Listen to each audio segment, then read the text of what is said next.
kabar pemirsa? Senang sekali berjumpa kembali bersama program Optika Sepekan. Bersama saya Ratu akan menyampaikan sejumlah informasi yang menarik. Di antaranya, langkah politik Gibran masih belum aman sebab keputusan MK masih dipertanyakan. Serta tudingan politik dua kaki PDIP yang tidak segera memecat Gibran sebagai kader. Dan pemirsa, berikut Optika Sepekan selengkapnya.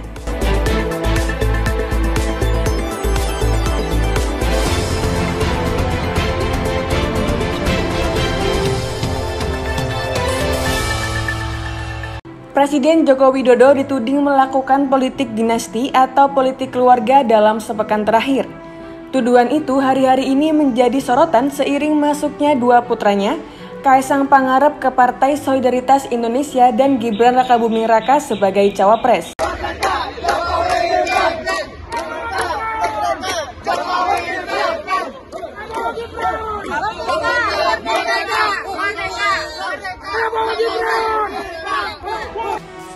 Khusus soal majunya Gibran sebagai cawapresnya Prabowo ini dianggap penuh muslihat dan culas.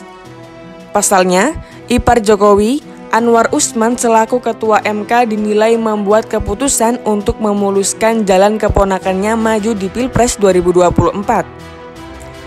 Gibran sempat terhalang syarat minimal usia capres-cawapres 40 tahun. MK lalu memutuskan kepala daerah boleh mencalonkan diri. MK dituding ikut bertanggung jawab melanggengkan politik dinasti dengan keputusan tersebut. Sebab keputusan itu sangat mengakomodasi kepentingan Gibran untuk maju dalam pemilu. Namun pengamat politik lain menilai, putusan MK soal batas usia capres-cawapres tersebut juga menguntungkan seluruh kepala daerah atau mantan kepala daerah. Secara kebetulan untuk pemilu 2024, pihak paling diuntungkan adalah Gibran. Politik dinasti merupakan kekuasaan politik yang dijalankan oleh sekelompok orang yang masih terkait dalam hubungan keluarga. Politik ini identik dengan kerajaan atau monarki. Sebab, kekuasaan biasanya diwariskan secara turun-temurun. Dengan demikian, kekuasaan akan tetap berada di lingkungan keluarga. Kendati begitu, politik dinasti masih bisa ditemukan di negeri dengan sistem pemerintahan demokratis, seperti Amerika di keluarga Kennedy. Hanya saja citra politik dinasti terlalu mengarah sebagai upaya mempertahankan kekuasaan melalui cara-cara yang kurang baik, seperti mengedepankan kepentingan keluarga, menyalahgunakan kewenangan dan kekuasaan demi tercapainya keuntungan pribadi atau golongan, sehingga berimplikasi pada terciptanya pemerintahan tak berkualitas. Sementara itu, bagi Wakil Ketua Umum Partai Gelora Fahri Hamzah, saat ini sudah tidak ada lagi dinasti politik di Indonesia. Soal dinasti misleading karena tidak ada lagi dinasti dalam negara demokrasi. Dinasti itu dalam bahasa Indonesia wongso. Hanya di era kerajaan, kekuasaan bisa dilanjutkan. Yang terjadi saat ini dinasti politik, tapi keluarga politik. Maksudnya satu keluarga menjadi politisi. Kondisi itu tidaklah salah. Sementara itu, pengamat politik Universitas Diponegoro, Wahid Abdurrahman menyebut, masyarakat bakal lupa dengan isu dinasti politik Jokowi yang kini panas dibicarakan publik. Meski terlihat banyak yang kecewa, tapi sudah menjadi watak orang Indonesia yang mudah memaafkan dan melupakannya. Karakter pemilih di Indonesia itu mudah lupa, kemudian mudah iba. Pasti dinastinya dianggap sesuatu yang wajar. Pada akhirnya saat kemarahan publik sudah mereda, hal ini akan dianggap sebuah kewajaran. Kemungkinan besar akan tetap banyak suara yang memilih Gibran meski sempat lekat dengan isu dinasti politik. Tim Liputan Optika.id melaporkan.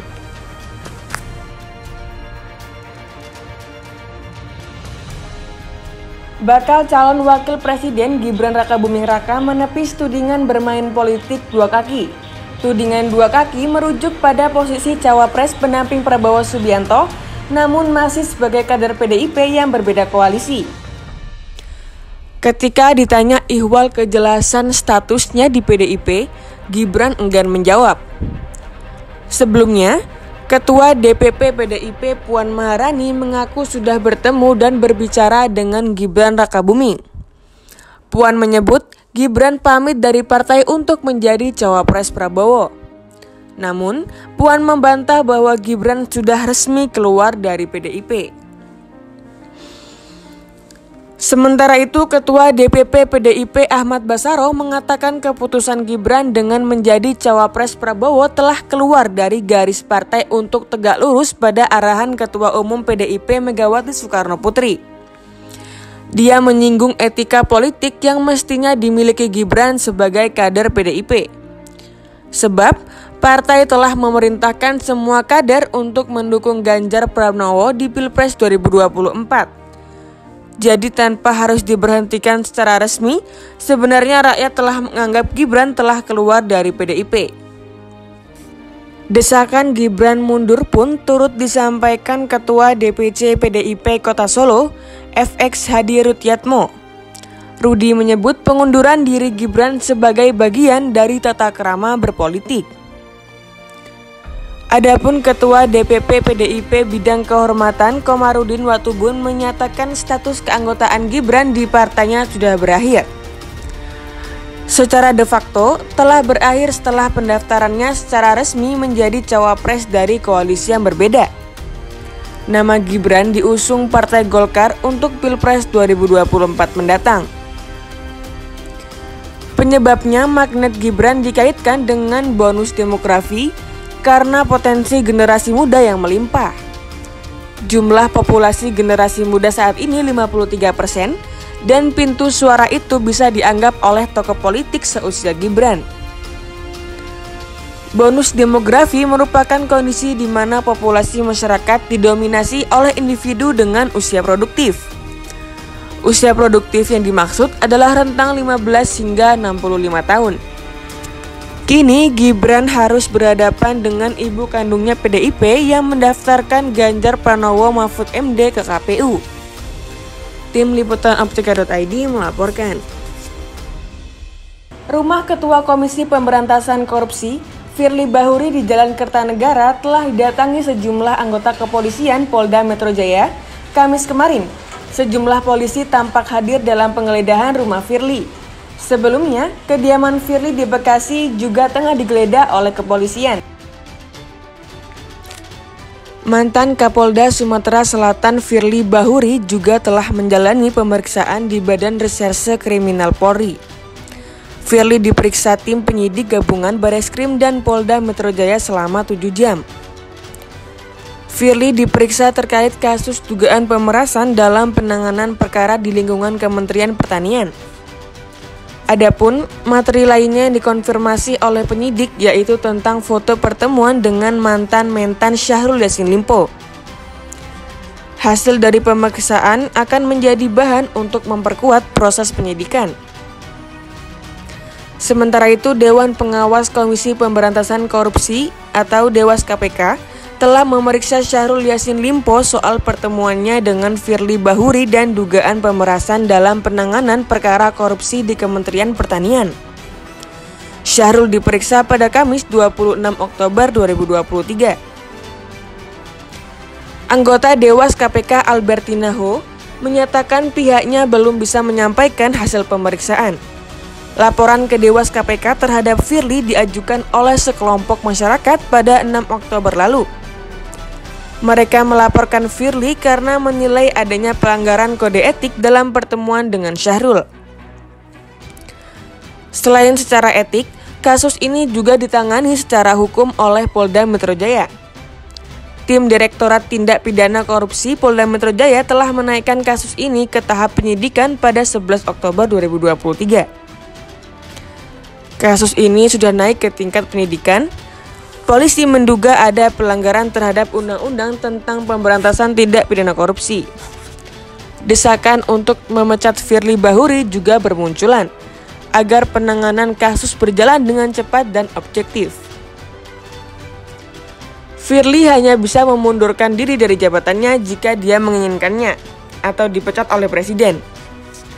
Maka hanya Jokowi tidak tutup mata atas skandal pemerasan terhadap menterinya itu. Karenanya, Jokowi diminta turun tangan untuk menyelesaikan perkara itu. Tim Liputan Optika.id melaporkan. Sebanyak 16 guru besar atau pengajar hukum tata negara dan hukum administrasi negara melaporkan Ketua Mahkamah Konstitusi Anwar Usman karena diduga melakukan pelanggaran etik dan perilaku hakim konstitusi.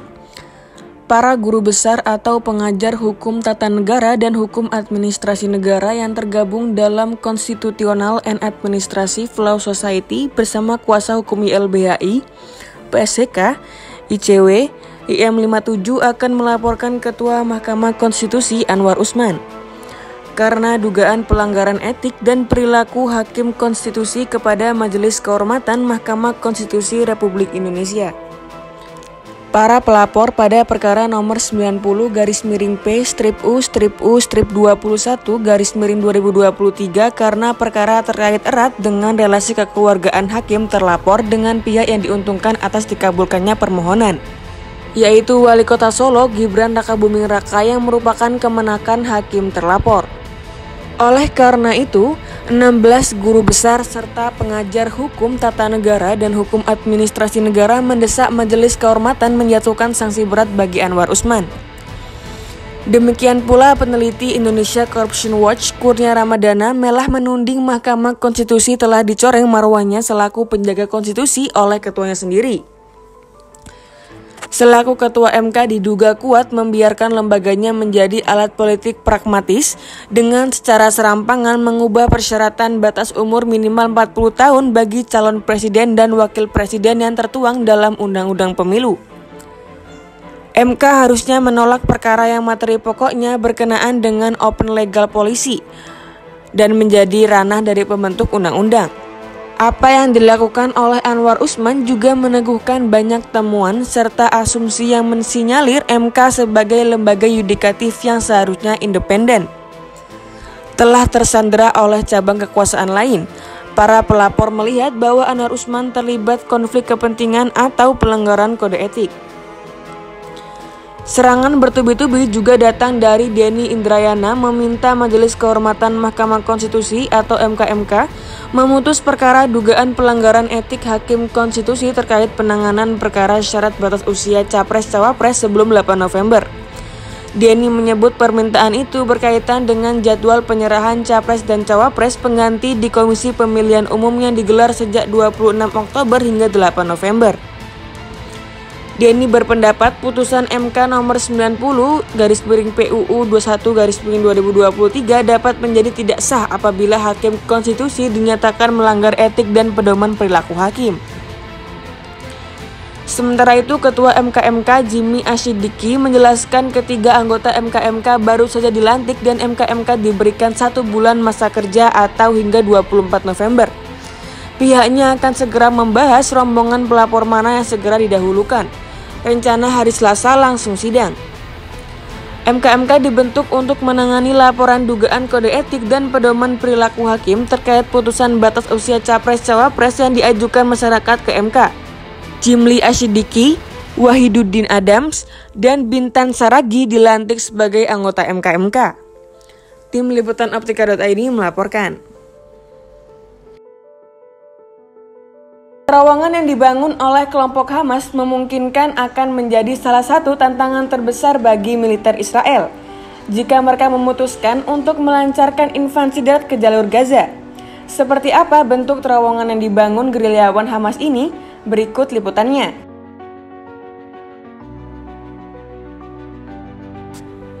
Tantangan perang darat di Gaza sangat penuh resiko, sebab ratusan mil terowongan telah dibangun gerilyawan Hamas. Terowongan itu saling bersilangan di bawah tanah di daerah kantong pertahanan Hamas. John Spencer, seorang ketua studi peperangan perkotaan di Modern War Institute menulis, kompleks bawah tanah yang luas ini adalah masalah besar yang belum ada solusi sempurna dan menunggu pasukan darat Israel. Jaringan terdiri dari sekitar 1.300 terowongan, diperkirakan memiliki panjang sekitar 500 km. Bahkan beberapa terowongan sedalam 70 meter di bawah tanah. Beberapa laporan menunjukkan bahwa sebagian besar terowongan hanya memiliki tinggi 2 meter dan lebar 2 meter. Para ahli mengatakan, Kemungkinan besar disinilah tempat 200 sandera yang diculik Hamas pada serangan terhadap Israel 7 Oktober lalu. Di dalam terowongan juga akan terdapat timbunan senjata, makanan, air, generator, bahan bakar, dan peralatan lainnya. Terowongan Hamas awalnya digunakan untuk menyelundupkan barang antara Gaza dan Mesir, lalu Gaza dan Israel. Seiring waktu, karena meningkatnya pengawasan Israel dengan drone dan peralatan mata-mata elektronik lainnya di Gaza, Hamas mulai menginvestasikan tenaga dan uang untuk memperluas jaringan terowongan. Pada operasi militer tahun 2014 di Gaza, tentara Israel mengetahui luas terowongan Hamas yang sebenarnya. Setelah itu, pemerintah Israel mulai membangun penghalang di sepanjang perbatasan Gaza yang membentang di bawah tanah untuk mencegah terowongan mengakses sisi Israel. Namun, tetap saja tidak mudah untuk menemukan terowongan-terowongan itu, yang mungkin berada di bawah segala jenis bangunan. Berbagai cara dilakukan untuk melacak, termasuk menggunakan radar dan teknik deteksi lainnya. Para ahli mengatakan, terowongan tersebut akan semakin memperumit skenario pertempuran yang sudah rumit dan sulit. Tim Liputan Optika.id melaporkan. Baik pemirsa, demikian Optika Sepekan hari ini. Terima kasih atas perhatian Anda. Saya Ratu, sampai bertemu di Optika Sepekan selanjutnya.